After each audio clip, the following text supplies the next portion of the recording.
நாடு முழுவதும் 50 லட்சத்துக்கும் மேற்பட்ட மத்திய ஊழியர்கள் மற்றும் 65 லட்சம் ஓய்வூதியதாரர்கள் நேரடியாக பயனடையும் 8வது சம்பள குழுவை விரைவில் அமல்படுத்த அரசாங்கம் தயாராகி வருகிறது. இந்த ஆணையம் அமல்படுத்துவதன் மூலம் ஊழியர்களின் சம்பளம் 40% வரை அதிகரிக்கும் என்று எதிர்பார்க்கப்படுகிறது. 8வது ஊதியக்குழு உறுப்பினர்களின் நியமன பணிகள் இறுதி கட்டத்தில் இருப்பதாக வட்டாரங்கள் தெரிவிக்கின்றன. இவை அனைத்தும் திட்டமிட்டபடி நடந்தால் இந்த ஆணையம் ஜனவரி 1, 2026 முதல் நடைமுறைக்கு வரக்கூடும்.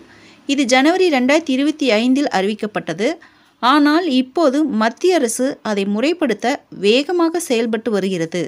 இது ஊழியர்களுக்கும் ஓய்வூதியம் பெறுபவர்களுக்கும் ஒரு பொன்னான வாய்ப்பாக இருக்கும். ஏனெனில் இந்த முறை சம்பளம் மற்றும் ஓய்வூதியத்தில் ஒரு பெரிய மாற்றம் ஏற்படுவது நிச்சயம் என பொருளாதார நிபுணர்கள் கூறுகிறார்கள். 8வது ஊதியக்குழுவில் சம்பளம் மற்றும் ஓய்வூதியத்தை கணக்கிடுவதில் ஃபிட்மென்ட் ஃபேக்டர் உயர்வு முக்கிய பங்கு வகிக்கும்.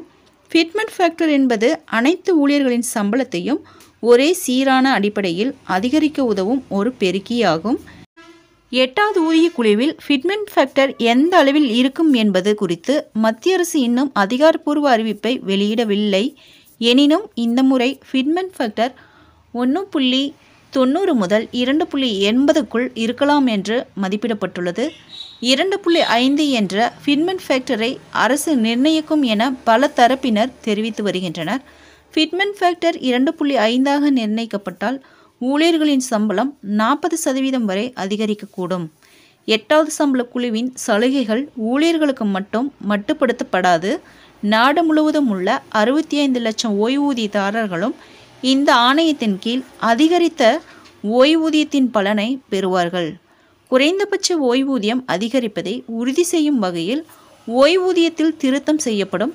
இந்த நடவடிக்கை ஓய்வூதியதாரர்களுக்கு குறிப்பாக அதிகரித்து வரும் பணவீக்கத்தால் போராடுபவர்களுக்கு நிதி ஸ்திரத்தன்மையை கொண்டுவர உதவும். தற்போதைய 7வது ஊதியக்குழுவின் கீழ் மத்திய அரசு ஊழியர்களுக்கான சுகாதார காப்பீடு திட்டத்தை தொடங்கியது. இதன் வெற்றியை பார்க்கும்போது 8வது ஊதியக்குழுவில் உடல் நலம் மற்றும் பிற கொடுப்பனவுகளுக்கான புதிய திட்டங்களை அரசு தொடங்கலாம் என்று நிபுணர்கள் நம்புகின்றனர். இந்த திட்டங்கள் ஊழியர்கள் மற்றும் ஓய்வூதியதாரர்களின் வாழ்க்கை முறையை மேலும் மேம்படுத்த உதவும். ஃப்ரெண்ட்ஸ், இந்த தகவல் உங்களுக்கு யூஸ்ஃபுல்லாக இருந்தால் என்னோடய சேனலை சப்ஸ்கிரைப் பண்ணுங்கள், லைக் பண்ணுங்கள், மற்ற நண்பர்களுக்கும் இந்த வீடியோவை ஷேர் பண்ணுங்கள். தேங்க்ஸ் ஃபார் வாட்சிங்.